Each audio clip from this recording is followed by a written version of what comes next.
One of my favorite books in the Bible is Ecclesiastes. Kasi sobrang daming wisdom. Kumbaga, yung nyugan, kinuha yung mga yung nyog kinudkod, ginawang gata, yung gata niluto, ginawang latik. Yung Ecclesiastes parang latik ng karunungan. Ang daming pinaghugutan, ang daming pinagkuhanan na sobrang kapakipakinabang. Kahit ulit-ulitin natin ang pagbasa, hindi nagiging ulit-ulit lang ang lesson kasi nagbabago ang ating isip, nagmamature tayo, we begin to see other things we never saw before. Ecclesiastes 3:1, there is a right time for everything, and everything on earth will happen at the right time. Sa tamang panahon. Weather lang ang lahat. Panginoon, salamat po dahil may panahon para sa lahat. At dahil dito, ang hinihiling namin ay karunungan na mabasa ang sinasabi ng panahon at nang magawa namin ang nakatakdang dapat gawin sa panahon na yon.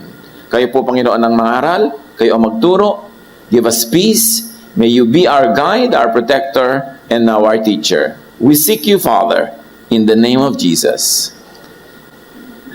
Weather lang ang lahat.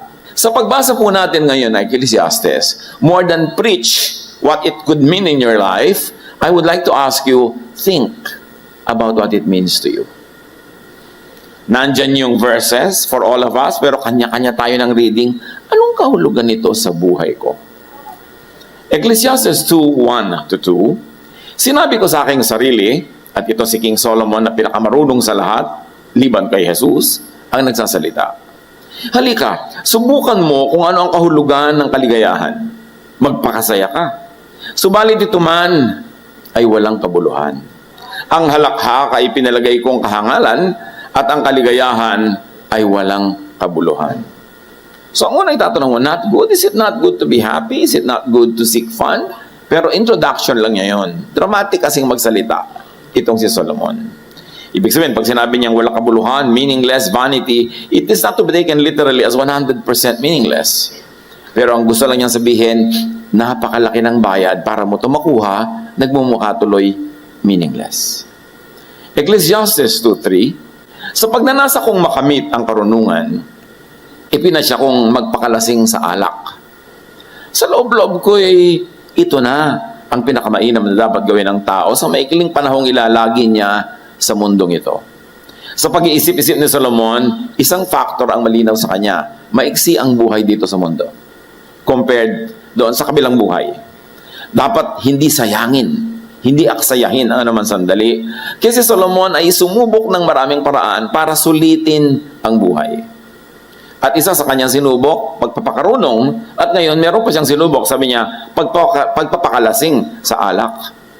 In other words, he was looking at extremes. No? In his quest for meaning and purpose and happiness, sinubukan niya ang blood chemistry through and by the body. Sabi niya, kung ako ba'y malasing, kung ako ba ay mawala ng masyadong mga inhibitions and control, what kinds of joys will I discover? At sinubukan din niya ang mental and intellectual route at avenue through and by the mind, by reason. Napakarami niyang pag-aaral, napakarami niyang pananaliksik. Tumatawag siya ng mga scholars from all over the world para ituro sa kanya yung alam niya. Kaya, sabi niya, saan kaya ang daan na maganda para mahanap ang kahulugan ng buhay at para sulitin ang buhay? So, sinubok niya magpakatalino at sinubok din niyang magpasarap sa pamamagitan ng alak. Ecclesiastes 2:4-8, nakagawa ako ng mga dakilang bagay. So, may isa pa siyang dinaanan na paraan para maghanap ng kahulugan. Nakapagtayo ako ng malalaking bahay at ginawa kong ubasan ang paligid nito. Gumawa ako para sa aking sarili ng mga hardin at liwasan. Tinamnan ko ito ng lahat ng uri ng punong kahoy na mapapakinabangan ang bunga. Humukay ako ng mga balon na pagkukuhanan ng pandilig sa mga pananim na ito. Bumili ako ng mga aliping babae at lalaki. Mga alipin ko'y nagkaanak na sa aking tahanan. Ang kawan ko'y ubod ng dami. Walang kasing dami kung ihahalin tulad sa kawan ng mga haring nauna sa akin. Nakaipon ako ng napakaraming pilak at ginto mula sa mga lupaing nasasakupan ko. So nakatatlo na nang sinusubok si Solomon ng paghahanap na kahulugan ng buhay. Paglalasing, pag-aaral, at ngayon, acquisition, work, activity, being fruitful, productive. At sa pagpapatuloy niya, Ecclesiastes 2:8, marami akong mga awit na babae at lalaki. Marami akong asawa at pawang magaganda. Wala nang hahanapin pa ang isang lalaki, lalo na kung tungkol din lang sa babae. Nung araw ito, hindi na to ngayon. Iba na yung malinaw. Alam niyo yung morality ng mga panahon na yan, nag-iiba-iba rin sa Bible. Yung hindi ko mo, yun ang tama nung panahon ni Abraham, tama pa yun nung panahon ni Jesus. Kaya nung panahon ni Moses, ang mga makasalanan, babatuin mo hanggang mamatay. Nung panahon ni Jesus, kinancel na niya yan. Hindi na niya ipinabato. So, huwag niyong gayahin ito, ha? Okay. Ang gusto lang nating makita, sinubukan din niya yung music, arts, entertainment, beauty, pleasure. Kaya niyang gawin kasi hari siya. At matalino siya. Marami namang hari. Kahit hari, ang sinubukan lang maglasing eh. Hindi sila nag-music, nag-arts, pero napaka-kompletong pagkatao nitong si Solomon. Ecclesiastes 2:9-10, higit akong dinakila kaysa sino mang haring nauna sa akin. Taglay ko pa rin ang aking karunungan. Wala akong ginustong hindi ko nakuha. Ginawa ko ang lahat ng aking magustuhan. Nalulugod ako sa aking mga ginagawa. At iyon ang pinakagantimpala sa aking mga pinagpaguran. He tried everything. Naging great, naging sikat. Hindi naman lahat kasi ng king considered great eh. Pero siya, pati yun, sinubok niya. Kaya dapat tayo makinig sa kanya eh. Sabi niya, alam niyo, papunta pa lang kayo, pauwi na ako eh. Nakapagpabalik-balik na ako, so matuto na lang kayo sa karanasan ko to spare you from the mistakes I made in my life. Ecclesiastes 2:11, pagkatapos, inisip kong mabuti ang mga ginagawa ko at ang pagod na aking pinuhunan. Nakita ko ang lahat ay pawang walang kabuluhan. Tulad lang ito ng paghahabol sa hangin. So sa kabila ng mga nagawa niya and the extremes to which he went, sabi niya, there is nothing to gain.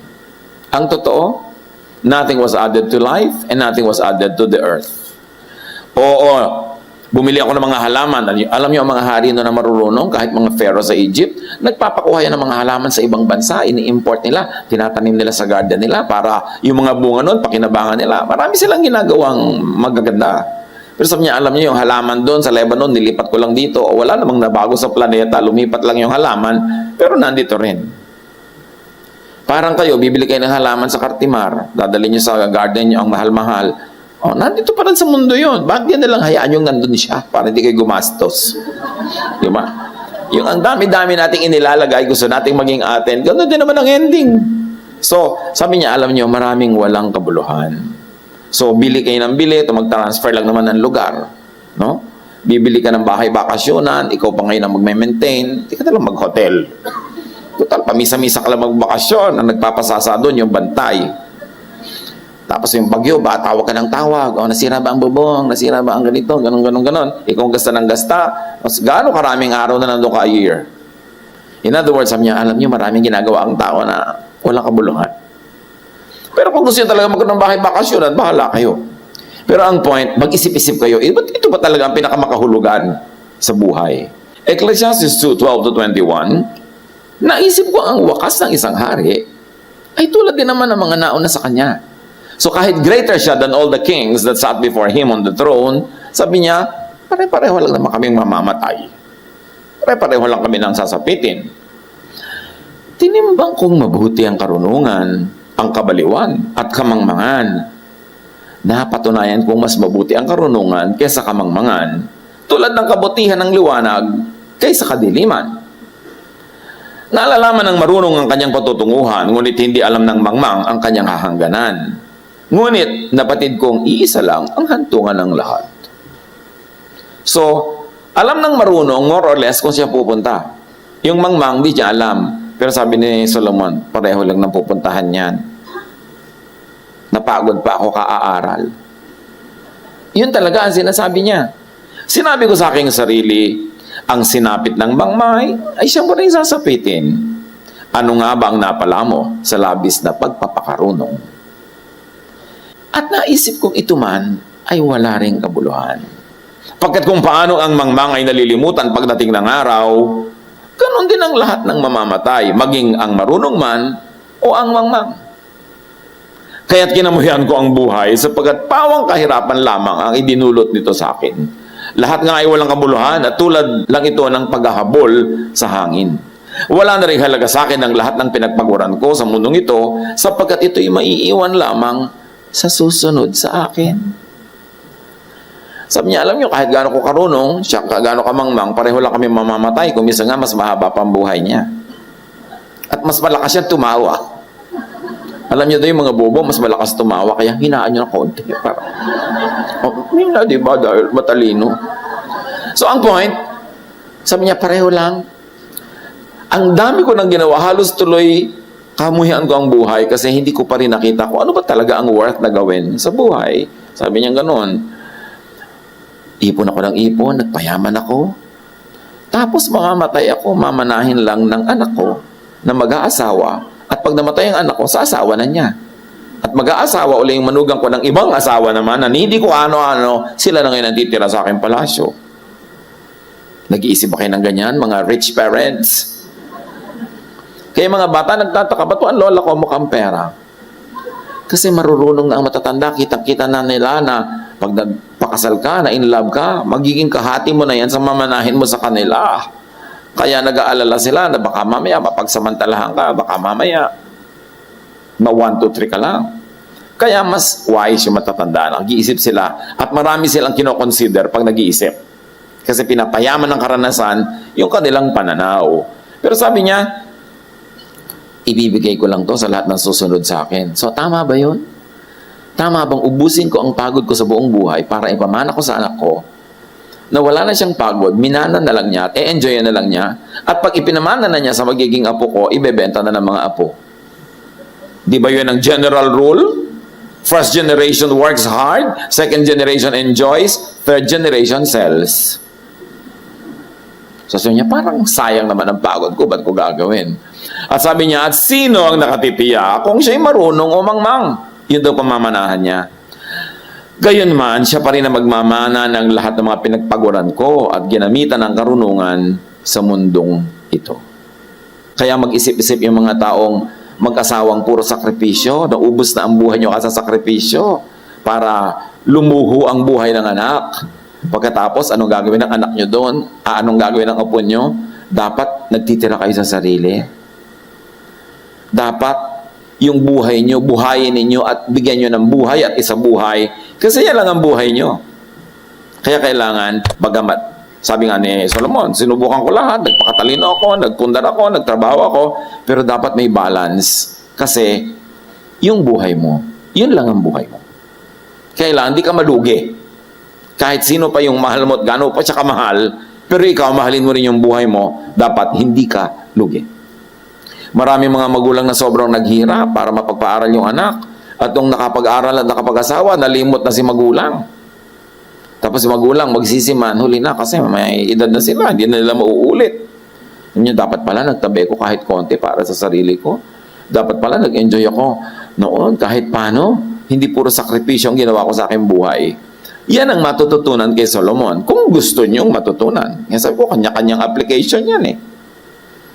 Ito may walang kabuluhan, sabi ni Solomon. Kaya nga, nanghihinayang ako pagkat ako ay nagpakapagod ng husto sa mundong ito. So when you are old, when you are advanced in years, make sure that you are not possessed by vain regrets. That you did not live your life and you only sacrifice it for the people around you. Yes, lalo parents, we really sacrifice for our children. We sacrifice for our loved ones. Children sacrifice for their parents. But never forget that you have a life to live also. At huwag mong kakalimutang isali ang sarili mo sa mga dapat ay nakikinabang sa buhay. Lahat ng pinagpaguran ng tao'y pinamuhanan niya ng karunungan, kaalaman, at kakayahan. Ngunit pagdating ng araw ay iba ang magpapakasaya sa mga pinagpaguran niya. Ito'y walang kabuluhan. At ito'y hindi tama. Kaya mga anak, kayo ng mga pinagpaguran ng mga magulang, pinag-ubusan ng lakas, ng kabataan, lalo't nag-abroad pa yung tatay nyo o nanay nyo o both of them ng halos 20-30 taon, kailangan pag-uwi nila, suklian nyo ng iba yung kabutihan at alagaan nyo silang mabuti at ihatid nyo sila sa kanilang huling hantungan ng maginhawa, minamahal, sinusuklian ng kabutihan. Para hindi nila aputin ang sinapit ni Solomon na pinagsisisihan kung ba't niya ginawa yung mga bagay na ginawa niya. Dapat lagi ang magulang nagpapasalamat. Hay, salamat, minahal ko anak ko. Hay, salamat, pinag-aaral ko. Kasi eto ngayon, tinataguyod ako sa aking pagtanda. Dapat ganun. Huwag ninyong itulak ang mga tumulong sa inyo at nagmahal sa inyo na pagsisihan ang ginawa nilang kabutihan para sa inyo. So sabi ni Solomon, pare-pareho lang. Kahit ano pang estado mo sa buhay, lahat namamatay din. Kaya kailangan, bago sa makabilang buhay, sulitin itong pangkasalukuyang buhay na ito. Ecclesiastes 2:22-23, nakakapagod at nagpapakahirap ng husto sa mundong ito ang isang tao, ngunit para saan ba ang pagpapagod na ito? Ano mang gawin ng tao ay nagdudulot sa kanya ng balisa at hinanakit. May mga gabi pang hindi siya makatulog sa pag-iisip, ito man ay walang kabuluhan. So ano ang napapala for all the hard work? Sabi niya, dapat alam nyo kung hanggang saan lang ang hard work. At huwag niyong pudpurin, ubusin ang buhay nyo dahil lamang sa isang project. Dahil lang gusto niya na pagkalaki-laking bahay o gusto niya na ganon. Mamaya, hindi niyo na inabutang buhay kayo bago nagkaroon. Sabi, kailangan nagtitira ka lagi sa sarili. Hindi yun pagiging makasarili, pagiging tama lang yun. Napakahalaga na wala kang regrets. Ecclesiastes 2:24-26, ang mabuti pa sa tao ay kumain at uminom at pakinabangan ang bunga ng kanyang pinagpaguran. You see, sabi niya, alam nyo, dapat yung pakinabangan ng bunga ng inyong pinagpaguran. Hindi yung iba lang lagi ang nakikinabang. Dapat, ang kita nyo sa isang buwan, sa isang taon, merong ine-enjoy nyo, merong ibinibigay nyo sa mga minamahal at tinatangkilik nyo, may ibinibigay nyo sa charity, at merong para sa inyo. Huwag nyong kakalimutan ang inyong sarili. Sabi, kailangan yung pakinabangan ang bunga ng iyong mga pagpapagod. Sabi, alam ko ang lahat ng ito ay kaloob ng Diyos. Kung wala ang Diyos, sino pa ba ang makakakain o makakaranas ng kasiyahan? At dito sinasagot ni Solomon yung needless guilt ng maraming tao na pagka sila'y nag-e-enjoy, they feel guilty. Akala nila ayaw sila ng Diyos na nag-e-enjoy. Sabi ni Solomon, alam nyo, Diyos ang nagpapa-enjoy sa atin. Kasi kung nag-e-enjoy ka, it is the Lord who gives you appetite. It is the Lord who makes you and enables you to enjoy whatever you're enjoying. So when you enjoy, thank God and enjoy. Huwag ka mag-guilty dyan. Yung iba kasi, akala nila, ang gusto ng Diyos sa tao, laging hirap, laging pagod, laging nagtitiis. No, it is God who created us, and God has a wonderful plan for us. Sabi niya, plans to give you hope in the future, plans to harm you. Not to harm you, but plans to make you enjoy life. At yun ay masyadong ipinaliwanag ni Solomon. Sabi niya, ang karunungan, kaalaman at kaligayahan ay pinagkakaloob ng Diyos sa lahat ng kinalulugdan niya. Pakinggan niyo to, ha? Ipinagkakaloob ng Diyos ang lahat sa kanyang kinalulugdan. Ang makasalanan ay pinagtatrabaho niya at pinag-iimpok upang ibigay lamang ito sa gusto niyang pagbigyan. Ito man ay walang kabuluhan tulad lang ng paghahabol sa hangin. Bago tayo magkamali-mali ng interpretation, dapat nating linawan at sinasabi lang ni Solomon, enjoy what you do, enjoy what you must do. At sinabi niya, alam niyo, ang Diyos, this is how God works. Ibinibigay niya ang lahat ng blessings sa kanyang kinalulugdan. At yung mga makasalanan, pinagtatrabaho niya para ibigay lang yung pinagpaguran sa kinalulugdan niya. Pero ang makasalanan dito, sa kanyang original word, hindi ibig sabihin nun yung immoral. Kasalanan here is not immorality or religious error. Ang kasalanang tinutukoy dito is foolishness. In other words, this is how it works. Yung foolish, palibas at foolish siya, hindi niya papakinabangan ng pinaghirapan niya. At sino ang kinalulugdan ng Diyos? Yung hindi foolish, yung marunong, yung nag-iisip. In other words, hindi namimili ang Diyos kung sino ang pagpapalain niya at sino ang pahihirapan niya. Automatic na yan. Nang kinreate ang mundo, nakaset na ang lahat ng laws. And one of the laws of nature says that those who are wise, those who are thinking, those who have a diskarte, yung marunong, talagang yun ang maraming may enjoy na blessing. At yung nagpapabaya, hindi nag-iisip, nagpapakamangmang, kung ano-anong ginagawang kabulastugan, ano man ang nasa kanila na mawawala pa. At hindi nagdidesisyon ng Diyos sa kunin yan para ibigay doon. It is the law of nature. It is automatic. Hindi yan manual. God does not have to choose kung sino i-favor niya. Ang ibig sabihin lang ng favor ng God, if you are living life the way God designed it to be lived, then you are walking in a favored avenue. Automatic yun. Hindi ka pipiliin ng Diyos. Ikaw ang pumipili doon kung saan ka maglalakad. So, stand in the path of blessings. Kung saan dumadaan yung batis, doon ka itanim ang yung puno, ang yung mga ugat, para hindi ka matuyo. You are like a tree planted by streams of water. So you see, because the tree is in the right place, the tree will blossom and the tree will always be fruitful. God does not decide this tree will blossom. No, yung tree being there, following natural law na may source of water, will blossom. So dapat tayong mga tao, para mga puno, ilagay nyo ang inyong sarili kung saan kayo mamumulaklak, mamumukadkad, mamumunga, hahalimuyak, at lalago. Makahalata kayo na ang kinakalagyan nyo sa buhay ay hindi pala kayo dapat nandun. So, bakit po ako laging luoy? Bakit wala akong kabunga-bunga? Bakit nabobonsai po ako? Lahat ng mga katabi ko naglakihan na, bonsai pa ako. Siguro wala ka sa tamang lugar. Yung design sa'yo ng Diyos, cactus ka, tapos nandiyan ka sa tubigan, eto, malulusaw ka talaga. O kaya ikaw ay water lily, tapos nandiyan ka sa desert, di maluluoy ka. Ilagay mo ang sarili mo sa tama at nandun ang path of blessing. God does not decide to bless you or not to bless you. You position yourself correctly. So titingnan nyo mga kapatid, ano ba ang natural talent na ibinigay sa akin ng Diyos? Yung magbibilang ka lang ng 12, kukunin mo pa lahat ng daliri mo at daliri ng katabi mo, please lang huwag kang maging accountant. Kasi hindi ka doon mabe-bless. Tingnan mo sa sarili mo. Ano ka? Ibagay mo sa ginagawa mo sa buhay at uunlad ka doon.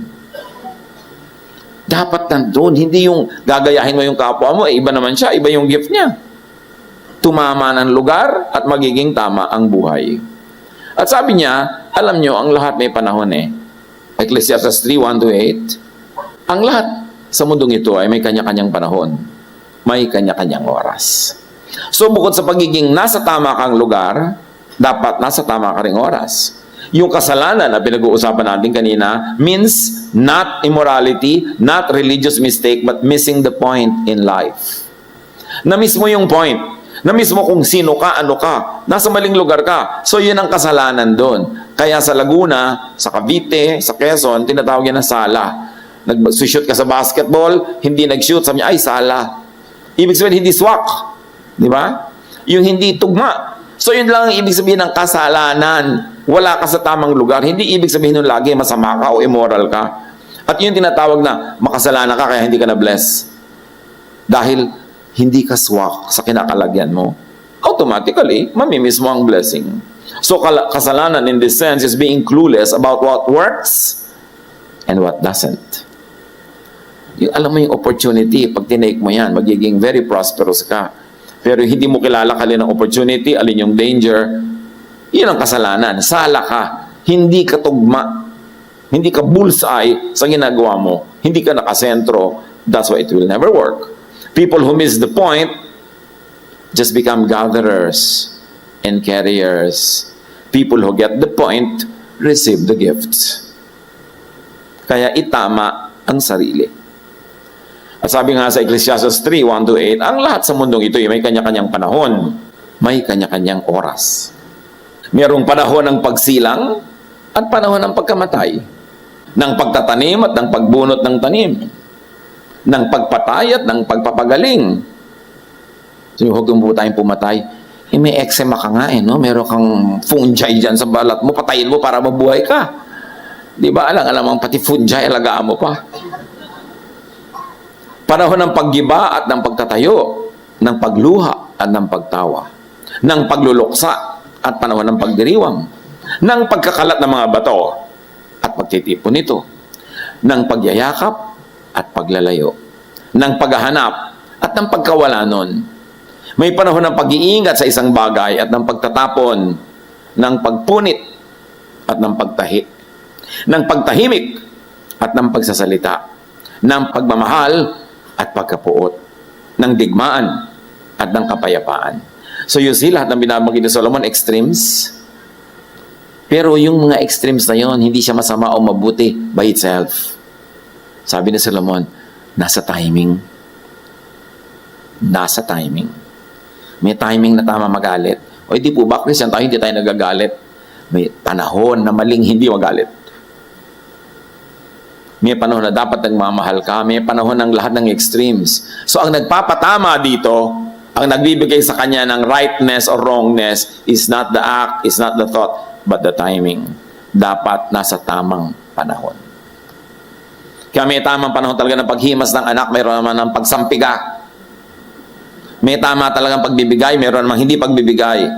At lahat ng pagkakamali natin, mostly hindi sa ginagawa, sa timing. Pag tama ang timing, maluwag, it flows, it just happens. Pati yung pagsalungat mo sa iyong asawa, nasa timing yan. Yung uuwi siya, pagod na pagod, gutom pa, nananalungat ka na, alam mo na mangyayari. Pero patulugin mo muna siya, di ba? Bukas na, mga alas 5, pag nagising siya, tsaka ka na sumalungat. Siguradong aayon na siya sa'yo. Di ba? Kasi maganda yung timing mo. Nasa timing ang lahat. Kailangan, sabi sa Solomon, matuto kayo niyan. Meaning and meaningfulness, happiness is in being timely. Tulad ng oras ng eskwela, nasa mall ka, wrong timing ka nun, hindi ka mabe-bless. Yun ang kasalanan, nagkasala ka. Wala ka sa point. You missed the point. You should be in school. Tapos ngayon, nasipa ka, hindi ka gumraduate, naiwan ka ng buhay. Tapos ano, sabi, saan ako nagkamali? Mali ang timing mo kung kailan ka nagmamall. Dapat nagmamall lang ang mga bata pag February 29. Para maraming oras. Wrong timing, kumakain kayo, pamilya, nandun ang mga magulang mo, text ka ng text, game ka ng game dyan sa computer mo, sa palagay mo, mabe-bless ka.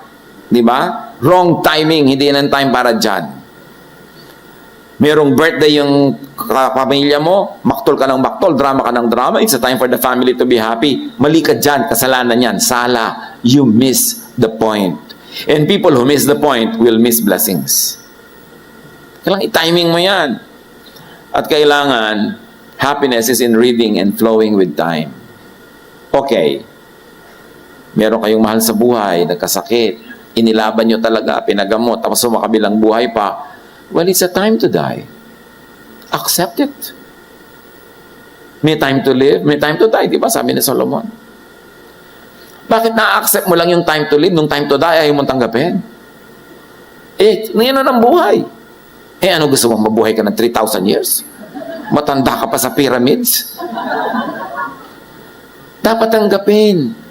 May panahon na natalo ka sa isang labanan, talo ka, tanggapin mo yon. Lick your wounds and move on. May panahon na panalo ka, huwag ka magyabang dyan, enjoyin mo lang, kasi may panahon talo ka rin, lahat may panahon. At pag natuto tayong sumakay sa panahon, hindi tayo makikipagtunggali, we will never struggle with what's happening, then we will flow, and then we will find life to be more comfortable, easier, and probably even more prosperous. Pag panahon ng trabaho, magtrabaho. Mag-a-apply ka ng trabaho para during the time, ninanakaw mang oras sa opisina, naglalaro ka sa computer, Facebook ka, kung ano-ano pinagagagawa mo dyan, wala ka sa panahon. Kasalanan yan. And you don't say immoral or bad, kundi sala ka. You miss the point. You should be at work and you should be working. Pag ang tao wala sa lugar at wala sa panahon, hindi siya mabe-bless. So, analyzein natin mga kapatid, kailan ba ako nabe-bless? Para ulit-ulit nyo yung formula. Pag tama ang ginagawa sa tamang panahon. Ang kabuluhan, ang ganda, ang kaligayahan ng lahat ay nasa timing. Sabi ng chapter na ito, marami pa ibang chapters. So, gawin sa tamang panahon ang lahat. Even rightness, correctness, and appropriateness of extremes is determined by time, by the season, by the climate, by the weather. Yung mga nagtatanim ng palay sa mga probinsya, pag nagtanim na ang mga kapitbahay mo, magtanim ka na ngayon. Huwag kang maging 1 week late or 2 weeks late. Why? Pag 2 weeks late ka sa tanim, 2 weeks late ka sa ani. Nag-ani na ang mga katabi mo, ikaw na lang natira, lahat ng daga pupunta sa'yo. Kaya dapat kasabay ka. Para hati-hati kayo sa daga. May matira sa'yo. Hindi pwedeng hindi ka nakasabay sa timing dahil yun ang sikreto. God-given nung pamang nilikha yung foundation of creation. Sumabay ka sa weather. Pastor, gusto ko po magpakasal, garden wedding. Kailan iha? June. Bagyo yung season yan. Ipag-pray nyo na lang po. Ayoko mag-pray. Nilikha ng Diyos ang bagyo, magpe-pray akong pigilin ng bagyo dahil sa vanity mo. Pagka ganyan ang gusto mo iha, ipagawa mong trahe, kapote, ha? Ang shoes mo, bota. Para tuloy ang kasal, ano man ang weather, ipagpipilitan mo maging June bride. Sa Amerika, uso kasi spring yun. Dito, bagyo yun. At merong ganyan, kasala na, ayaw pa niyang ipasok sa loob yung wedding, yung ceremony, may garden, may hall. The day before, tikatik ang ulan. Alam niyo, ulan na tikatik. Alam niyo, maghapon yun, yung konti-konti lang. Mabuti yung buhos natatapos agad yan eh. Yung tikatik na ulan, maghapon yan. Tikatik. Kasal na niya bukas. Nagpatawag sa church, nagpapa-prayer and fasting. Magfa-fast kami dahil sa kasal mo. Ano ka? Tag-ulan talaga. Saka wala magfa-fast. Hayaan niyo yan. Tapos, i-suggest nyo, ilipat na natin sa loob yung seremonya kasi ang daming dekorasyon. We need a lot of time. Huwag daw ipagpe-pray pa hanggang bukas. Umaga, ulan. Hindi na tikatik, lumakas lalo. Hapon, ayaw pa niyang i-move. 1 hour before nagpa-move. E di ang pangit ng hall kasi dali-dali. Ipinagpilitan kasi. Meron naman, ipinagpilitan talaga sa garden. Inabutan na kami ng ulan. Yung mensahe ko, dapat mga 15-20 minutes, ginawa ko 2. Dahil nababasa na ako ng wala na ganyan, humahangin na. Ang laki-laki ng belo niya, parang layag ng binta. Tabing dagat eh. Can you imagine, magpapakasal ka sa tabing dagat, sa tag-ulan, wala ka sa panahon.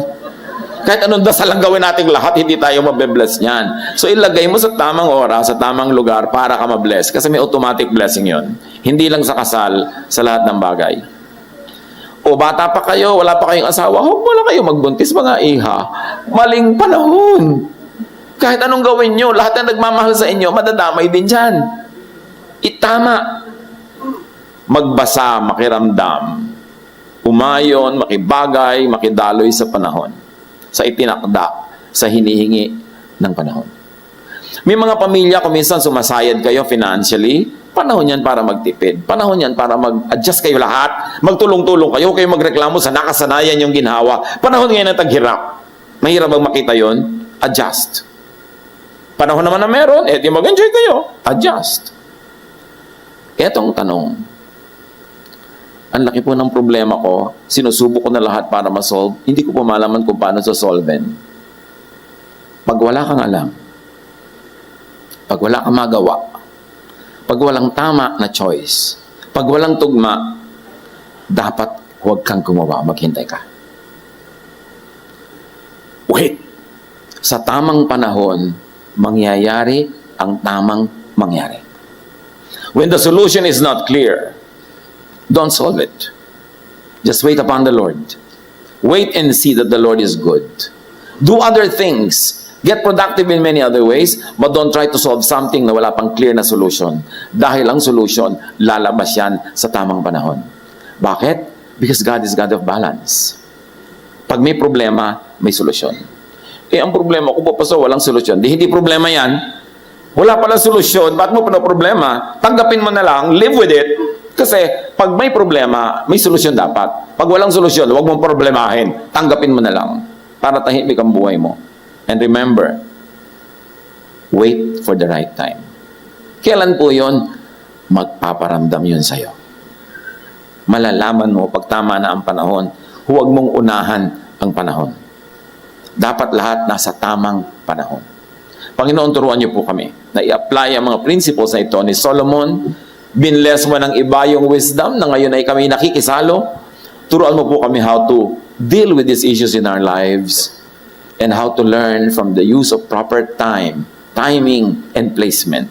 Na kami mailagay namin na aming mga desisyon, ng aming buhay, mga ginagawa sa tamang lugar, sa tamang panahon.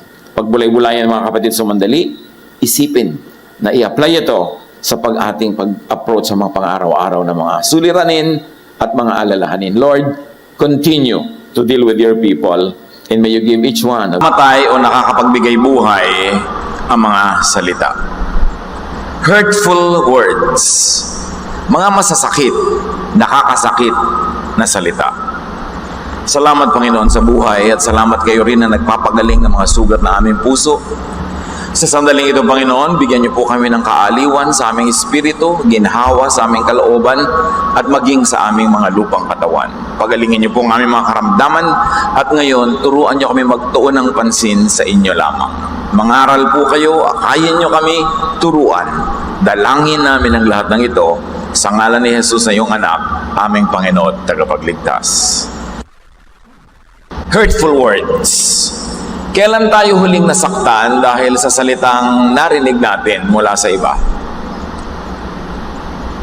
Kailan tayo nakasakit ng iba dahil sa mga pinagsasasabi ng ating dila? On hearing hurtful words, and especially about you, first examine hurtful words for truth. Pag may narinig tayong masakit na salita laban sa atin, suriin muna natin kung totoo. Kasi kung minsan hindi naman totoo, dapat hindi ka nalang masaktan. Marami namang sinasabi talaga ang mga tao, pero yung mga hindi totoo, huwag mo nang iindahin. At yung totoo, pwede natin yung kapulutan ng aral. Jesus was unaffected by being called Beelzebub o prinsipe ng mga demonyo. Sa kabila ng paggawa niya ng maraming kabutihan, binabansagan pa siya ng sari-sari mga pangalan. Matthew 12:24, when the Pharisees heard this, they said, "He forces out demons by the power of Beelzebub, the ruler of demons." Nagpapalaya siya ng mga may karamdaman, mga inaalihan ng masasamang espiritu, nagpapagaling. At sabi ng mga religious leaders, nagpapalaya siya ng demonyo kasi siya ang prinsipe ng mga demonyo. Pero hindi hinayaan ni Jesus ang mga ganong salita para mapigilan siya sa paggawa ng mabuti. At dito, yung pinakamasakit na salita, hindi galing sa mga mangmang, hindi galing sa mga kriminal, galing sa mga religious leaders.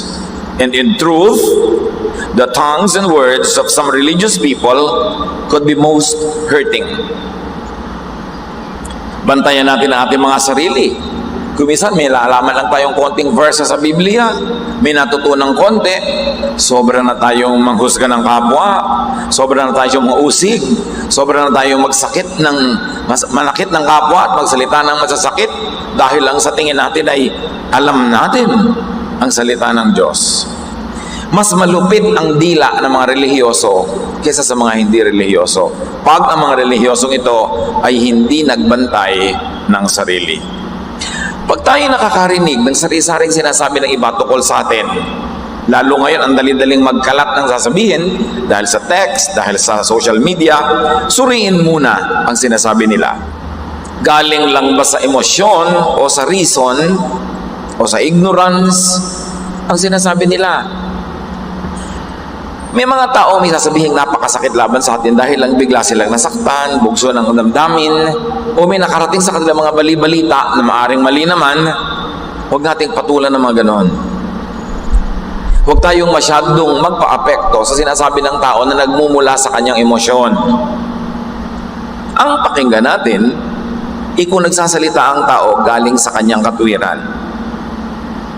Ang sinasabi man niya ay masarap pakinggan o hindi, masakit man o hindi masakit, pero kung galing sa tahimik na loob, matalinong panunuri, payapa at kalmadong emosyon, mas dapat pakinggan yon. Yung mga galit, huwag patulan. Marami tayo din mismo, tayo sa mismo, maraming nasasabing masakit at mali pag tayo galit. Kaya pag mayroong mga sinabing iba laban sa atin dahil lang galit sila, huwag natin masyadong dibdibin. Pati yung galit nila, humuhupa din yun. At tulad natin, nagsisisi rin sila kumisan kung ba't nila sinabi ang mga sinabi nila. Hindi naman ko mo sinabi kahapon, last week, last month, last year, yun pa rin ang laman ng puso ngayon. Pwedeng maiba ang laman ng puso. At yan ang problema sa sinasabi at binibitawang salita. Matagal ka nang nakapaghunos dili, nakapagbagong loob, matagal ka nang nagsisi, pero hindi mo pa rin nababawi yung sinabi mo nung nagdilim ang iyong paningin, nung nanaig ang iyong galit. Kaya dapat kinokontrol talaga ang sinasabi. Salitang galing sa galit, hindi ka nagalit, pero nandun pa rin yung salita, nakaukit sa bato, nakasulat sa ulap, hindi nalilimot ng tao. So pag nagsasalita ang iba na masakit laban sa atin, gawin mong parang salamin. Manalamin ka, make good use of their words. And learn even from hurtful words. Maaari tayong matuto kahit mula sa masasakit na salitang nadidinig natin laban sa atin. Kasi madalas, ang katotohanan tungkol sa ating sarili, lalo yung di kagandahang katotohanan, sa bibig ng mga kaaway natin madirinig, hindi sa ating mga kaibigan. Mga kaibigan kasi natin, mga nagmamahal sa atin, madalas sobra tayong binibigyan ng galang, binibigyan ng alang-alang ang ating mararamdaman, hindi lagi silang nagsasabi. Kaya madalas yung totoong, hindi magandang totoo tungkol sa atin, doon sa kaaway mo yan maririnig. At pag narinig mo yan sa kanila, suriin mo. Kung totoo, learn from it. Proverbs 9:9, if you have good sense, instruction will help you to have even better sense. And if you live right, like learn from what you hear, education will help you to know even more. Pag meron ka raw katwiran, pag nakinig ka sa turo ng iba, at yung mga comment nila, turo din yun, lalo't kung totoo, lalo ka daw rurunong, lalong iinamang yung pamumuhay, lalo kang tatalino kung nakikinig sa tamang paraan. And when you hear hurtful words and the words are true, improve. In that case, may mabuti kang napakinabang mula sa iyong narinig. Work at self-improvement more than at self-defense and more at retaliation. Nakakapagod gumante. Nakakapagod lagi na lang ipaliwanag ang ating panig. So yung pagod na yon, gamitin madalas sa pag-i-improve ng sarili para magkaroon ng magandang bunga ang pagod na yon. And when you hear even hurtful words but true, be thankful. Dahil paalalang din yon sa atin. Proverbs 25:12, listening to good advice is worth much more than jewelry made of gold. Ang nakikinig sa magandang payo ay higit pa sa pagkakaroon ng mga hiyas, mga mamahaling hiyas tulad ng ginto. At yung good advice sometimes can come in the form of gossip or criticism about us. Pag narinig mong pinag-uusapan ka pala, ganito pala sinasabi nila, tapos may katotohanan na maaaring hindi mo na pag-iisip-isip, pero dahil ngayon nakarating sa tenga mo, naisip mo tuloy, edi para kang nakinig ng payo. Bawat bato na ipinupukol sa iyo ay pwede mong ipunin para gawin mong building, monumento, ano man yun, may iipon para makabuti sa atin. Now, how about hearing hurtful words about others? May darating sa iyo, bubulong, may sasabihin siyang nakakasakit sa iba. Masakit para sa iba.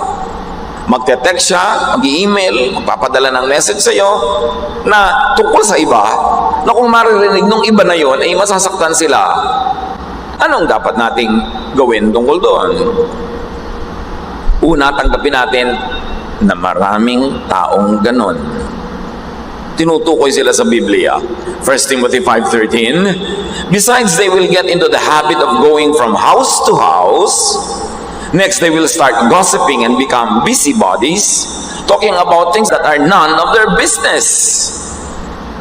Meron daw mga hindi makadiyos na tao na pagpapalipat-lipat mula bahay dito, kahit kani-kaninong bahay ang aakyatin nila, may dala-dala silang balita, at pagbaba nila, meron silang baon-baon na balita mula sa bahay na yon. At ngayon, hindi na kailangan magpunta sa bahay-bahay. Ang dali-dali mag-text, ang dali-dali mag-forward, ang dali-dali mag-share, ang dali-daling mag-like, ang dali-daling makialam sa usapan ng may usapan, mag-comment, dumali lalo itong masamang gawain na ito. Bagamat pwede gamitin yung media, yung technology, sa mabuting gawain. Pero nung paman, ano paman ang paraan, pareho lang ang tao. Mahilig magdaldalan, mahilig magchismisan, mahilig mag-usap ng mga kasiraan ng kapwa. At sabi sa Proverbs 20:19, stay away from gossips. They tell everything. Pag dumarating sa iyo ang isang tao na may dalang chismis tungkol sa iba, asahan mo pagtalikod sa iyo, ikaw naman ang chichismisin niya. Kasi ang chismoso at chismosa hindi namimili ng topic at taong pag-uusapan. At kung ikay dinadalhan ng balita, siguradong kukuhanan ka rin ng balita o gagawaan ng balita. Ang mga anak ng Diyos, ang mga matitinong tao, pag nakakarinig ka ng salitang makakasakit sa iba, pag nakakarinig ka ng paninira, pamimintas, you should examine it for objectivity and truth. Susuriin mo muna kung makatotohanan, kung totoo, kung mabuti, kung karapat-dapat na pag-usapan. Huwag maniniwala agad. Bawat tao na pwedeng lumapit at bumulong sa atin, bawat tao na alam ang ating cellphone number at pwede tayong i-text, alam ang ating email address, alam kung ano-anong paraan para tayo makontak, lahat ng yan dapat suspect natin na pwedeng magdala ng hurtful words. Hindi ko muna unang nagsabi sa'yo, kakampihan mo na. Hindi ko muna unang nag-text, nagbigay ng panig niya, siya na ang kakampihan mo. Habang hindi mo naririnig ang kabila, suspend judgment. Kahit mahal mo yung lumapit sa'yo, kahit kapatid mo, kaibigan mo, asawa mo, anak mo, magulang mo, kahit sino yon, may isusumbong yon, natural pag nagsumbong siya, siya ang bida, natural yung kalaban niya ang kontrabida. Meron ka na bang narinig na nagbalitang, alam mo, nakipag-away ako kasi ang sama-sama ako eh. Kasi walang hiya ako eh. Kasi bastos ako eh. Siyempre laging iba ang masama. Iba ang bastos, iba ang walang hiya. Huwag kayong naniniwala agad. Suspend judgment until you hear the other side. Eh, ang tendency pa naman natin, pag nanay natin, anak natin, asawa natin, kaibigan natin na nagsalita, kampi tayo agad. Hindi ganun ang mga anak ng Diyos. Because God is truth. And the truth has at least two sides. Bihira naman yung one-sided truth. Kaya pag may nagkukwento, nagchichismis, naninira, huwag kayo agad padala. Suriin. Si Pablo nga nagtuturo siya doon sa mga taga-Berea. Hindi ko mo sinabi niya, pinaniniwalaan. Sinusuri pa galing sa Bible kung talagang angkop sa sinasabi ng Bible ang sinasabi ni Pablo. Acts 17:11, the people in Berea gladly accepted the message. Day after day, they studied the scriptures to see if these things were true. Sinusuri nila. Hindi sila agad-agad naniniwala. So do not be swayed by the first words that reach your ears, no matter whose voice gets to you first. Wait till you hear the other side, the other version first. So nagsusumbong sa iyong asawa mo, isinusumbong yung kapatid mo, suspend judgment. Nagsusumbong sa iyong kapatid mo, isinusumbong yung asawa mo, don't judge yet. Nagsusumbong ang nanay mo against your wife, nagsusumbong yung husband mo against your tatay, don't judge yet. Dahil pare-pareho silang related sa iyo, pare-parehong meron kang relasyon sa kanila, may tungkulin kang maging just, maging matapat sa lahat sa kanila, hindi lang doon sa unang nagbalita. Examine for objectivity and truth, and examine for motives. Bakit nagbabalita sa akin ang aking asawa? Bakit nagbabalita ang aking kapatid, ang aking nanay, ang aking anak? Pinapakampin niya ako sa kanya para isama niya ako sa kanyang giyera laban sa kung sino man. Bihira ang balitang dumarating sa atin. Madalas, propaganda. Kahit sa news, ang tinatawag, bihira yung balita. yung gusto lang sabihin sa inyo kung ano nangyari. Madalas, mayroon silang gustong maging bunga at ang bunga nila ay gusto nilang kontrolin ang ating utak para mapakampi tayo sa gusto nilang pakampihan, mapagalit tayo sa gusto nilang magalit tayo. Madalas ganun. So pag may nagsasabi, nagsusumbong, tatanong mo sa sarili mo, anong motive niya? May kaaway siya, gusto niya ako ma-recruit, nakakampi. Pero yes, asawa ko siya, pero inaaway niya, nanay ko. O nanay ko siya, pero inaaway niya, asawa ko. Ano ang tungkulin ko bilang isang matinong tao? Kakampi lang ako? O kailangang suriin ko kung ano ang katotohanan? Ang salita kasing lumalabas sa ating bibig, galing sa puso. Kaya pag galit ka na sa isang tao, ang liit-liit lang na bagay na ginawa niya, galit na galit ka na, pag nagsalita ka tungkol sa kanya, pagkasama-sama na niya agad. Kaya pag may nagsasalita, susuriin niyo, ano ba ang laman ng puso nito? Ito namang taong to, lagi naman talaga galit sa manager namin. So ito yung may sasabihin to, syempre, tungkol sa manager, yung nakakagalit. So dapat sinasala natin ang nadidinig. Matthew 15:11, the food that you put into your mouth does not make you unclean and unfit to worship God. Sabi ni Jesus, the bad words that come out of your mouth or the bad words that get into your ears are what make you unclean. Sabi ni Jesus, hindi ka na parurumin ang mga pagkain ipinapasok mo sa iyong bibig. Ang nagpaparumi sa iyo, mga salitang lumalabas sa iyong bibig dahil yun ay nanggagaling sa puso. At tayo'y napaparumi rin ng mga salitang pumapasok sa ating tainga. Huwag nating payagan ang tainga natin ay gawing basurahan ng iba. Nagalit sila kay A, kakausapin niya tayo para magalit din tayo at sa pamamagitan ng ating tenga, dumumi na rin ang ating isip at ang ating puso nang hindi man lang natin sinusuri, nililitis ng tama yung taong nakasakdal. May judgment agad. It's very important. When people come to you with very negative words, bless them. Bless the speaker. Bless the griper, the critic, the gossiper, by not falling into their trap. Paano mo mabe-bless ang isang taong very negative? Kakampihan mo? Hindi lalo mo lang siyang itinulak maging negative? Galit na galit siya, papayagan mo, lalo kang manggagalit pa sa kanya, di lalo mo siyang ibinulid sa masama. Dapat bibigyan mo siyang balance. Kung meron kang malasakit sa isang taong nagsasabi na kung ano-anong negative sa iyo, sa iyong mahinahon na paraan, pahinahunin mo rin siya. Pakalmahin mo ang kanyang galit. At dahil meron kang access sa kanyang tenga, bigyan mo siya ng katwiran, sabihan mo ng maganda, ng mabuti.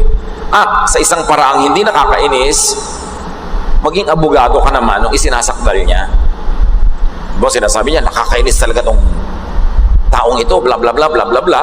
Pwede mo rin masabi, alam mo, yung tao na yan, meron din niyang ginagawang mabuti sa atin, lalo sa iyo, ganito, ganon, ganon, para umupa ang kanyang galit. At para makita rin niya yung other side ng tao na ang tingin lang niya masama, pero may mabuti rin naman. No one is perfect, so no one can be perfectly wrong. No one can be perfectly evil because even in that area, no one is perfect. So pag dumarating sa iyong galit na tao, pag umalis, payapa siya, yun ang blessing. Hindi yung kakampihan mo, lalo mong pasusulsulan, gagatungan para lalong magalit. Hindi blessing ang tawag doon. Pag may mga nagagalit, pahupain ang loob. Pag may mga nananakit, take away their power, their energy to hurt you. You know how you take away the power of people who want to do you wrong? Take away their anger. Ang taong galit, malakas. May lakas. Yung galit, nakakapagpalakas yan eh. So pag may galit sa'yo, lalo mong ginalit, di pinalakas mo siya para lalo kanyang masaktan. Pag may nagagalit na sa'yo, maggagawa ka rin ng masama laban sa kanya, dinadagdagan mo ang galit niya. Ano to? Dinadagdagan mo ang lakas niya. Kasi ang taong galit, malakas. Paano mo magagapi ang taong galit? Tanggalin mo yung galit. Huwag mong suklian ang masama. And one notch higher, gawan mo ng mabuti. Ano ang magagawa laban sa iyo na isang taong nawala ang galit? Ang matalinong tao, hindi ginagalit yung galit na nga. Kasi gagamitin niya yung galit niya bilang lakas laban sa iyo. Take away their energy, take away their strength by taking away their anger. Kaya yan ang turo ni Jesus. Galit na galit sa iyo yung isang tao, forcing you to walk 1 mile, sabi niya, walk 2 miles. May namimilit na hingin yung jacket mo, ibigay mo rin pati kamiseta mo. May galit na galit sa'yo, ikaw talaga. Imbes ipagtanggol mo yung sarili mo, makipag-away ka rin, sabihin mo, ay pasensya ka na talagang mga ko. Tapos. Mali ka. Oo nga, mali ako. O ano pa sasabihin niya? Pag sinabi mo, ikaw, mali ka rin, mag-aaway kayo. Kung matalino ka, hindi ka manggagalit ng kapwa kasi ang galit na tao makakagawa ng masama sa'yo. Ang matalinong tao promotes peace kasi siya ang unang nakikinabang pag merong kapayapaan. Huwag patulan ng galit. Kahit masaktan mo siya, masasaktan ka rin niya. Pareho kayong talo. 1 Peter 3:9-10. Don't be hateful and insult people just because they are hateful and insult you. Instead, treat everyone with kindness. You are God's chosen ones, and He will bless you. The scriptures say, do you really love life? Do you want to be happy? Then stop saying cruel things and quit telling lies. Mahal mo ang buhay? Gusto mong payapa, tahimik, gusto mong masaya? Tumigil ka ng kadadakdak. Tumigil ka ng pagsasalita ng masakit laban sa kapwa. Minsan sabihin kang masakit laban sa kapitbahay mo, may pakpak ang balita, may tainga ang lupa, makakarating sa kanya ang balita. Nagsalita ka ng masakit, gagantihan ka niya. Hindi katalinuhan, hindi pagwawagi ang magsalita ng masakit. Kasi ang bawat salitang binibitawan natin parang boomerang, babalik sa iyo. Kung talagang galit na galit ka rin, wala kang masabing mabuti, edi tahimik ka lang muna. At least wala kang ibinato na babalik din sa iyo. Yung mga bungangera, mga chismoso, mga reklamador, mga pintasera, maraming kaawayan. Gusto mo bang may kaaway ka? Di ba masarap, may kaibigan ka, tumutulong sa'yo? O hindi mo man kaibigan, hindi ka man tinutulungan, hindi ka naman ginagawa na masama. Learn! Ang mga mahilig makipagdaldalan, magsalita, magkomento, yan ang maraming kaaway. Hindi tahimik ang buhay, hindi masarap ang buhay. Matthew 5:43-44, sabi ni Jesus, you have heard people say, love your neighbors and hate your enemies. But I tell you to love your enemies and pray for anyone who mistreats you. Pag minahal mo yan, mamahalin ka rin niya. O kung hindi ka man niya mahalin din, at least hindi ka niya kakamuhian. That's one less enemy. Better, that's one more friend. Be wise. And then encourage and promote peace and kindness. Pagka merong dumarating sa atin na may mga masasamang balita, mga pangit na salita, imbes na gatungan mo siya, ayunan mo, payapain mo kanyang kalooban at himukin mo siya na maging mapayapa sa kanyang pamamaraan para matigil ang gulo. Pag pangit ang salita sa iyo, huwag mong sasabihan ang pangit din. Kasi hindi titigil yung pukulan, batuhan kayo hanggang pareho na kayong duguan. Pangit ang sinabi sa iyo, nasaktan ka, huwag ka na munang kumibo. Kasi pag hindi ka naman kumibo, titigil na yun ang kababato eh.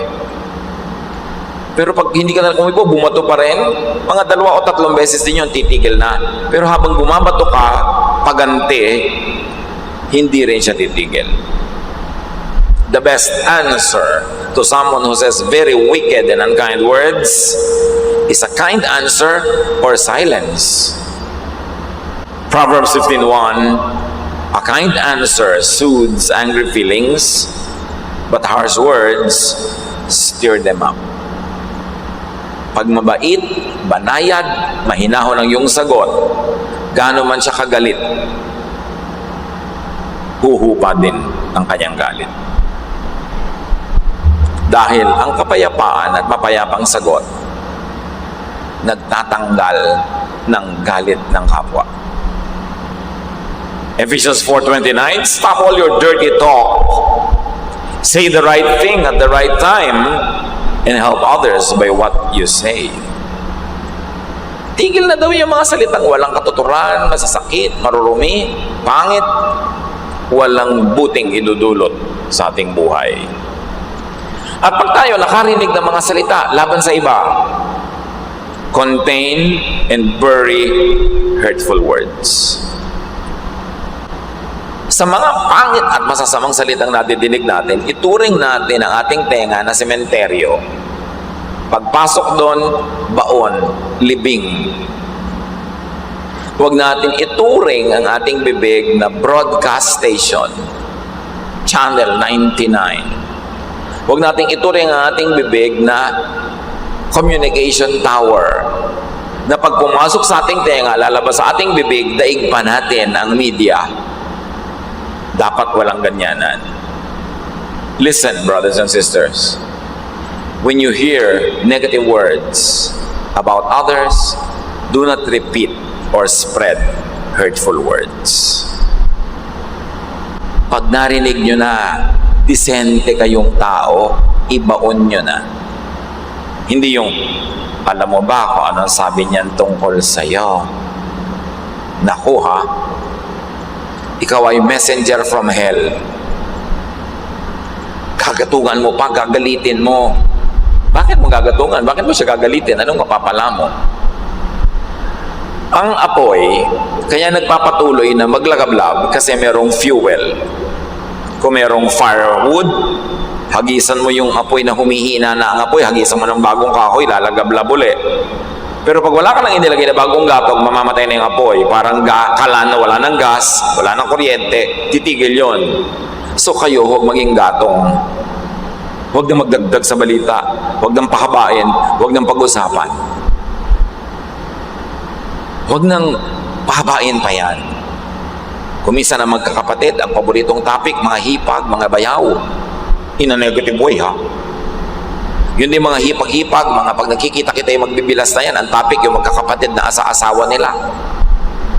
So, nagpapadagdag lang yun ng galit, nagpapadagdag ng inis, hindi na solve ang problem. Hindi rin naman nagbabago yung taong pinag-uusapan nila, pero sila lalong nagagalit, lalong lumulungkot. Anong benefit?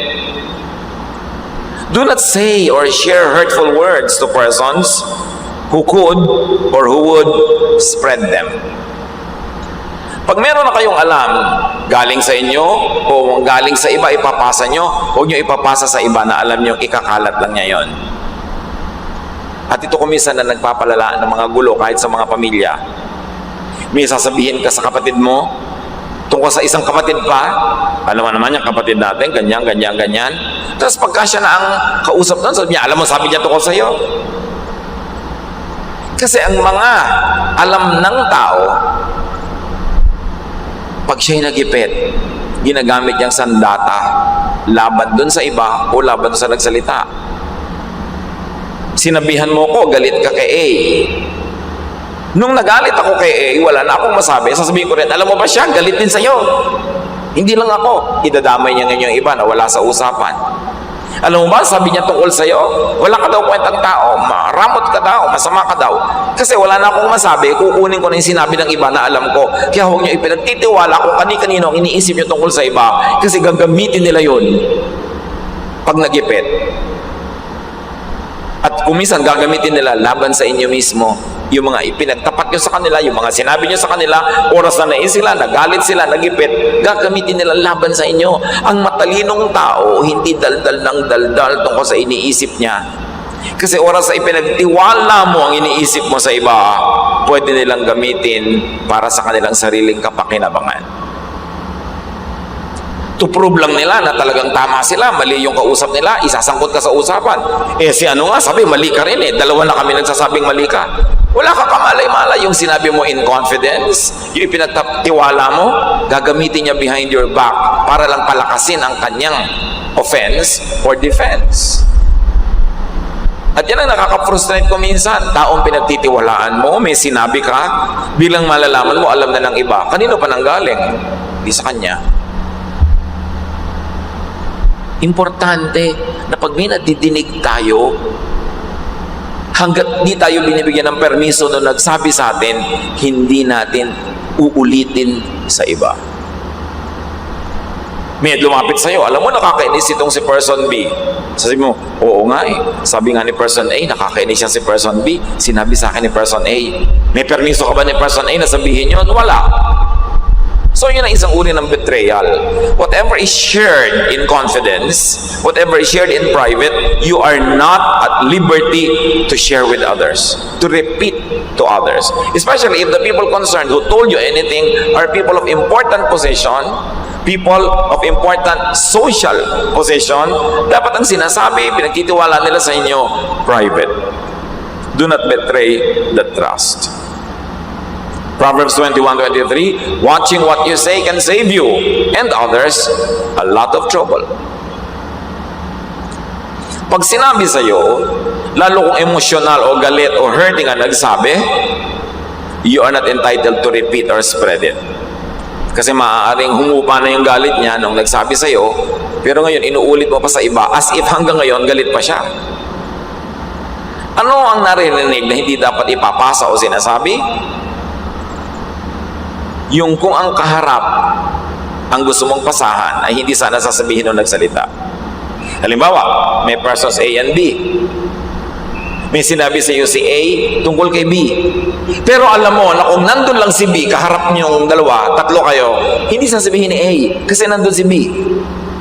Alam mong hindi niya sasabihin yon kung nandun si B. O ngayon, kayo na lang ni B ang magkausap, ba't mo sasabihin sa kanya yung sabi ni A?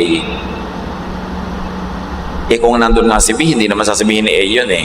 Ngayon at wala si A, sasabihin mo kay B yung sinabi ni A, that is betrayal.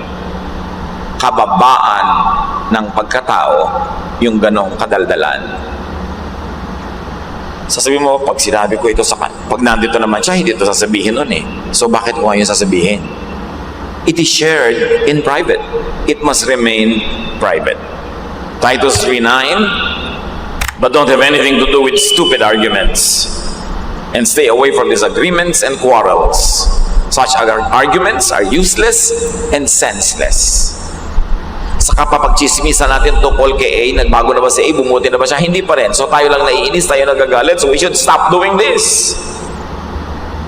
We should talk only about what is glorifying, what is encouraging, what is uplifting. Bakit tayo mag-uusap ng mga bagay na nakakainis, nakakagalit, nakakapagpasama ng loob? Nilalaso natin ang sarili nating puso. 2 Timothy 2:16, keep away from worthless and useless talk. It only leads people farther away from God. And when you hear hurtful words said by A about B, examine the speaker. Suriin mo siya. Una, kung mahusay siyang tao, hindi siya dapat nagsasalita ng mga ganyan. Luke 6:45, good people do good things because of the good in their hearts. Bad people do bad things because of the evil in their hearts. Your words show what is in your heart. Hindi mo kailangan ng X-ray. Hindi mo kailangan ng ECG. Hindi mo kailangan ng kung ano-ano pa. Sa salita mo, alam na agad ang kondisyon ng iyong puso. Tatanungin mo, sobrang mamintas ito sobrang manira ng kapwa, qualified ba siya magsalita? Mabunga ba ang kanyang buhay? Punong-puno ba siya ng kabutihan para maminta sa mga sinasabi niyang hindi mabuti? Ang ganda-ganda ba ng buhay niya para gawin niyang topic yung mga taong hindi siya nagagandahan ng buhay? Matthew 7:20, sabi ni Jesus, by their fruit, you will recognize them. Ang galing-galing mong mamintas ng kapwa, kumusta naman ang buhay mo? Ang galing-galing mong magsabi na, dapat ganito, dapat ganon. Kumusta naman ang buhay mo? Yung bang dapat na nangyayari? Kasi kung hindi, shut up. Sinusuri mo dapat ang pinapakinggan. madalas, the empty can strikes loud. Kung sino yung walang bungang mabuti, yun ang mahilig mambato. Kung sino yung walang maraming mabuting gawa, yun ang mahilig mamintas ng kapwa. So, wag dapat pakinggan. Frustrate the agenda of evil and malicious people by keeping quiet. Pag may sinabi sa inyo, do not comment. Because any comment you make will be repeated by them, even multiplied. Frustrate evil and malicious people by not playing into their hands. Pag may sinabi sila, huwag nang niyong dagdagan kasi dadami ang laman ng sabaw and the plot thickens and the soup thickens. Do not participate in it. Pag walang katuturan, walang mararating, huwag makipag-uusap, ni huwag sumagot. Maraming tanong na sinagot ni Jesus, pero may mga tanong na hindi niya pinatulan, hindi niya sinagot. Kasi alam niya, kahit anong sagot niya, wala rin namang mabuting uuwian. Minabuti na lang niya manahimik.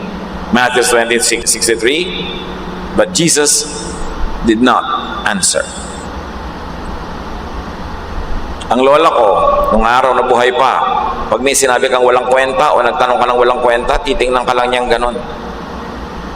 Hindi sasagot. Nag-iisip ko ngayon, ay, what stupid thing did I say? Kasi natapunan ako ng irap ng lola ko. Sabi niya, huwag kayo nagsasalita ng mga walang kapararakan, mga walang kabuluhan. Mapapagalitan ka. So, suriin mo na ang sarili. Even Jesus did not answer. When with malicious people, silence is best. Pag may pagtitipon, nagsimulang magkaroon ng chismis, stand up and leave the group. Silence is best. But remember this, hindi naman ubod ng sama na nagsasalita ng mga masasakit, nagchichismis. Minsan sila'y pasyente.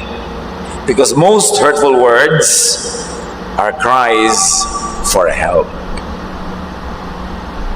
Yung mga pintasera, chismosa, reklamadora, ang iingay, laging merong negative comment, madalas ganun lang sila kasi ang buhay nila empty or hurting.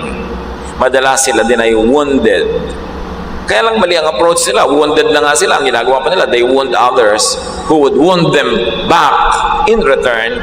Dumadami lang lalo ang sugat nila. Pero ang mga taong sobrang negative, usually marami yung unhappiness. Marami yan na discontentment. Kaya ganun ang utak. Luke 6:45, good people do good things because of the good in their hearts.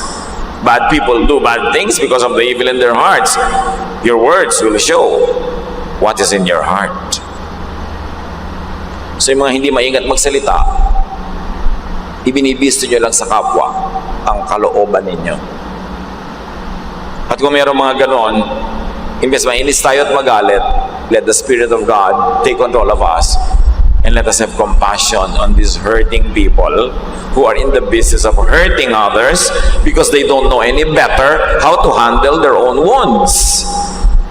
Marami kasi pag nasasaktan sila, ang gusto nila, manakit din ang iba. Pero hindi nila alam, lalo lang sila nagkakaroon ng mga iba pang mga sugat. It is really all important to detox the heart. Puso ang dapat unahin. Dapat talagang solvent kung bakit ganon ang isang tao. Isaiah 51:7, don't be discouraged when others insult you and say hurtful things. Kuminsan, ganon lang sila kasi sila man ay sugatan. At hindi malinaw ang kanilang isip kung anong dapat nilang gawin sa kanilang mga sugat.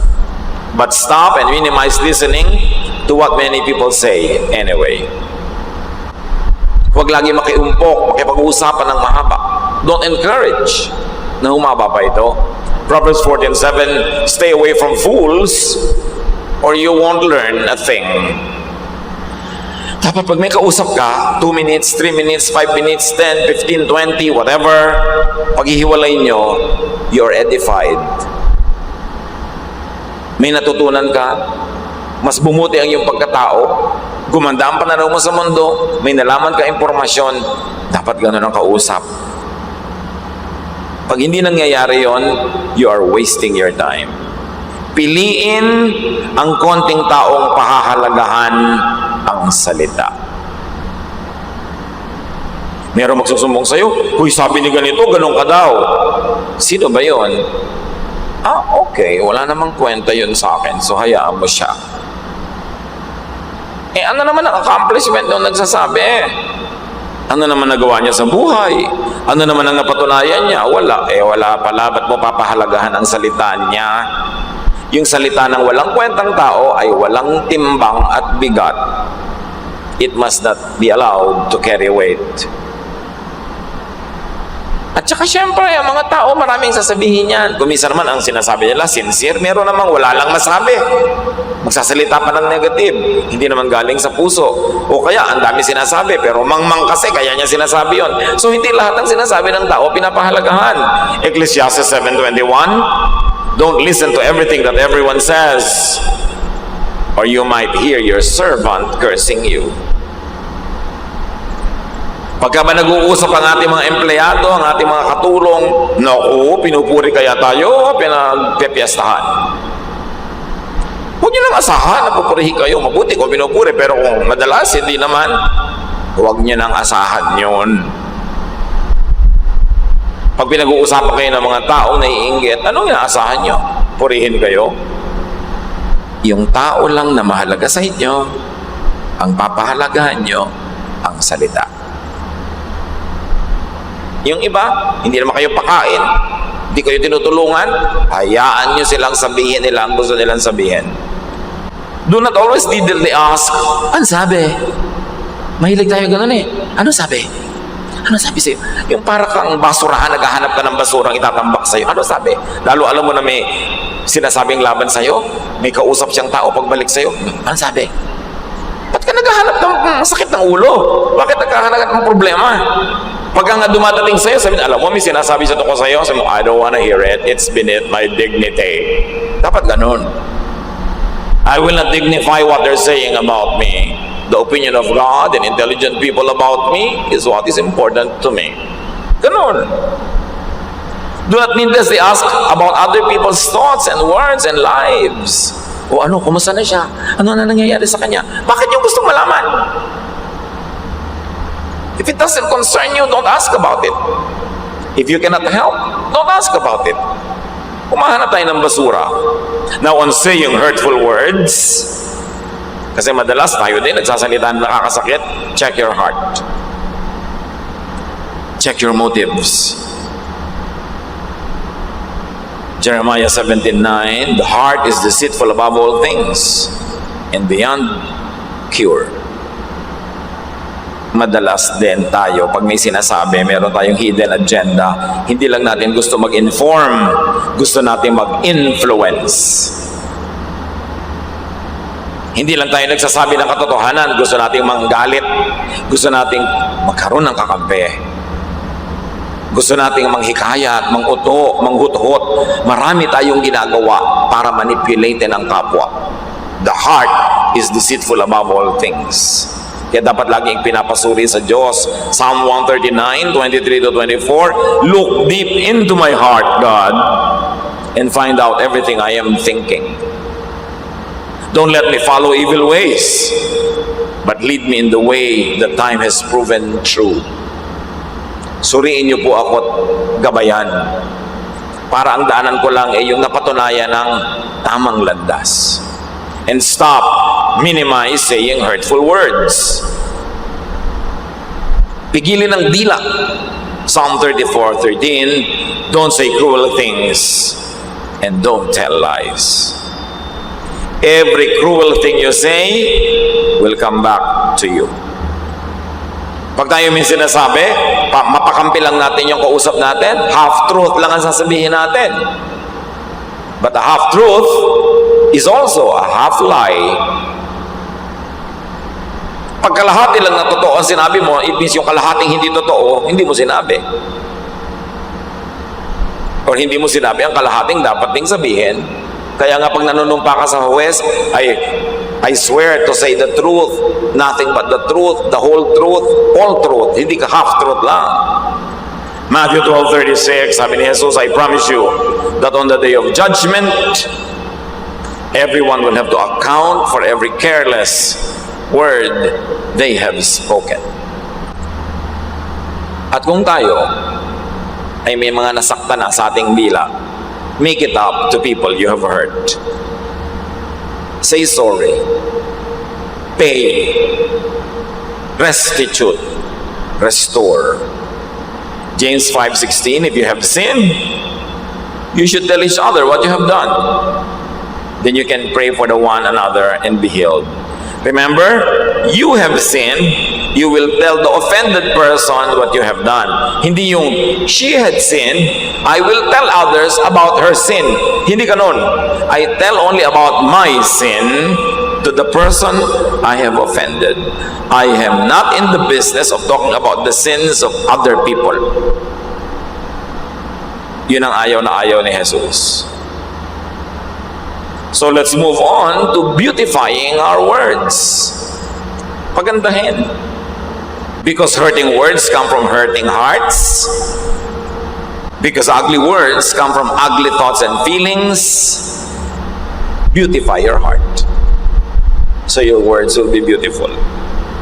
Proverbs 12:18, sharp words cut like a sword, but words of wisdom heal.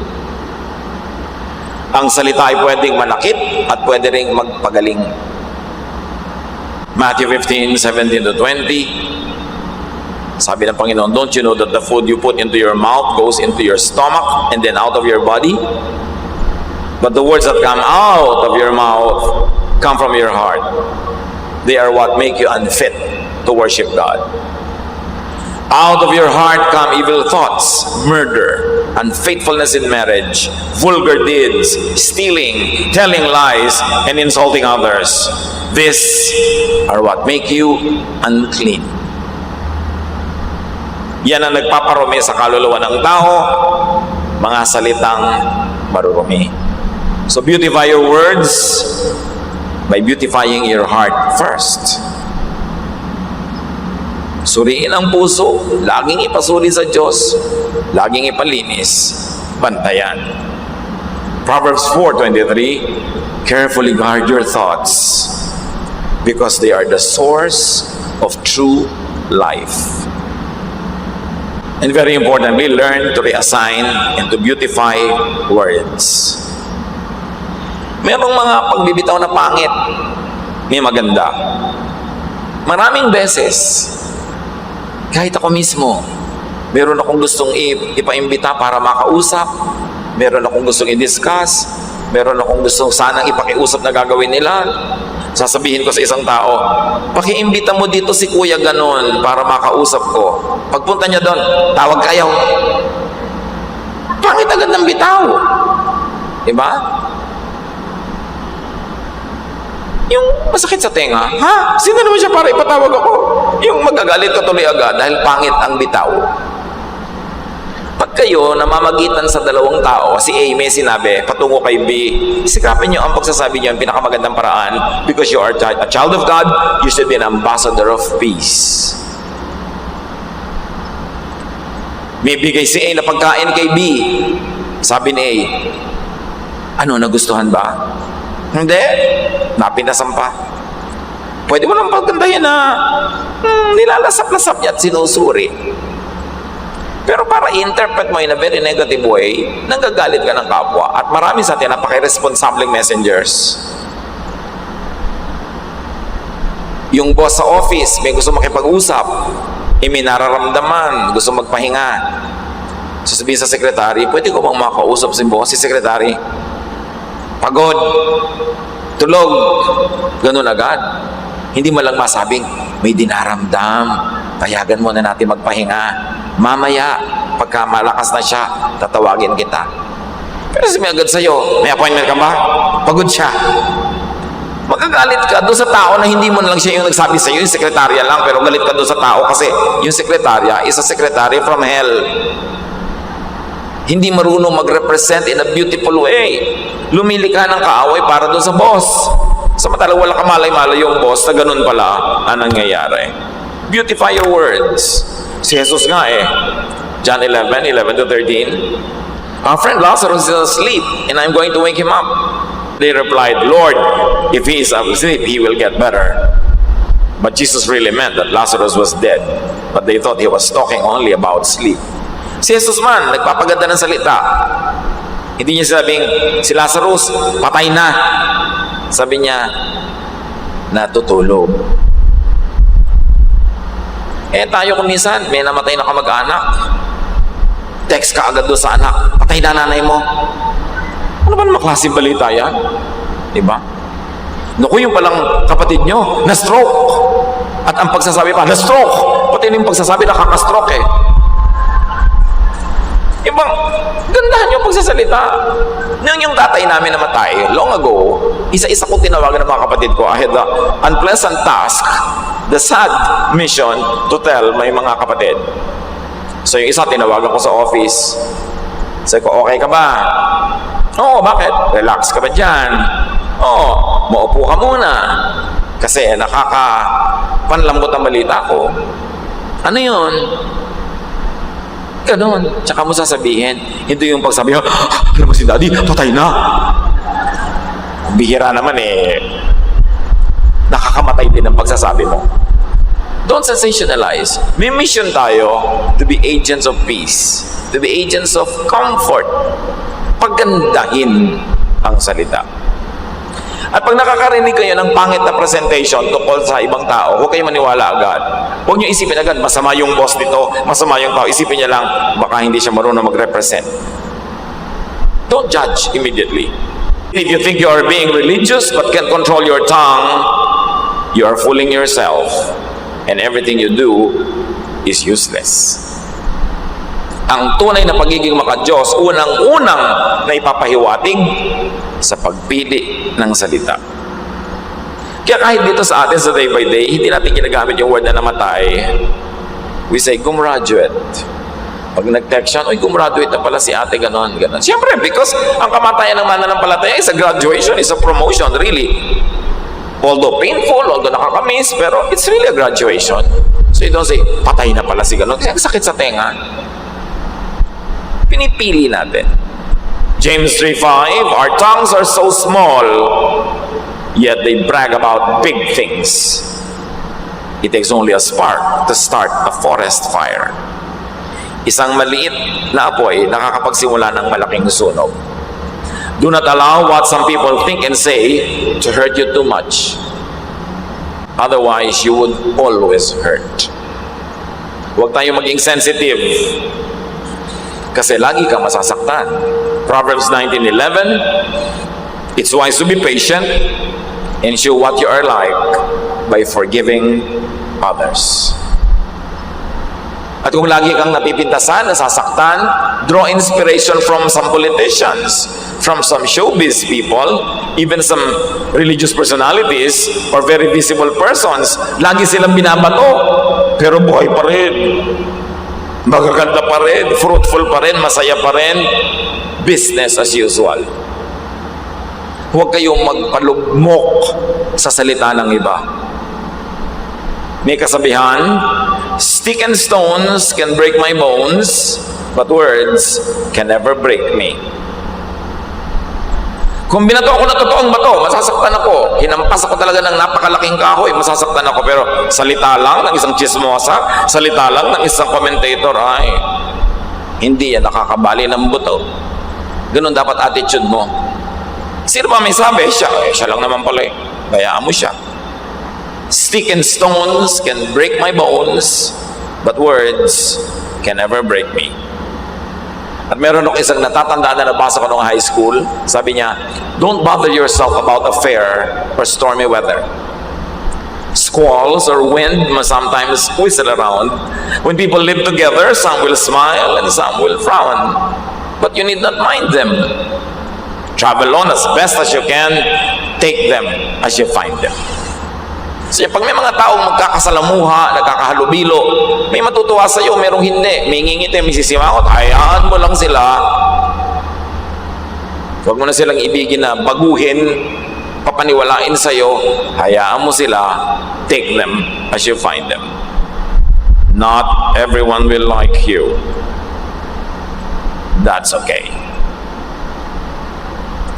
What is important is that God likes you, and that God likes what you do, and that you like yourself as measured against godliness. Ikaw din naman, hindi mo gusto lahat ng tao, so huwag mong problemahin kung hindi ka nila gusto. Ganun talaga. Live and let live. Do not dramatize and agonize over every unfriendly word people say about you. Huwag niyong dibdibin. Huwag niyong seryosohin ang lahat ng naririnig niyo. You cannot control what others say, but you can control how you react. And you can control what you say. James 3:5, our tongues are small too, yet they brag about big things. It takes only a spark to start a forest fire. Pigilan ang bibig. Pag may pumasok na masakit, huwag nang palabasin sa bibig na mas masakit pa. James 1:26, if you think you're being religious but can control your tongue, you are fooling yourself and everything you do is useless. Dear Lord, teach us to control our tongues. And very importantly, teach us to filter what we hear and listen to. Turuan yung salain namin ang pinapakinggan at lalo naman ang inuusal ng aming bibig. Turuan nyo kami maging payapa, matahimik ang aming paraan ng pamumuhay, unang-una sa pamamagitan ng pagkontrol sa aming mga bibig. Turuan niyo kami maging mapayapa sa pagkontrol ng aming papayagan na makaapekto sa aming buhay. Teach us when to be quiet and when the precious and few moments to speak are appropriate. Pagbulay-bulayan natin ang lahat ng ito, at kung kayo'y biktima ng masasakit na salita, leave them all at the feet of Jesus. Ask the Lord to give you the power to forgive and to move on and to have a quiet life. Live quiet and peaceful lives. This is the will of God for His people. Lord,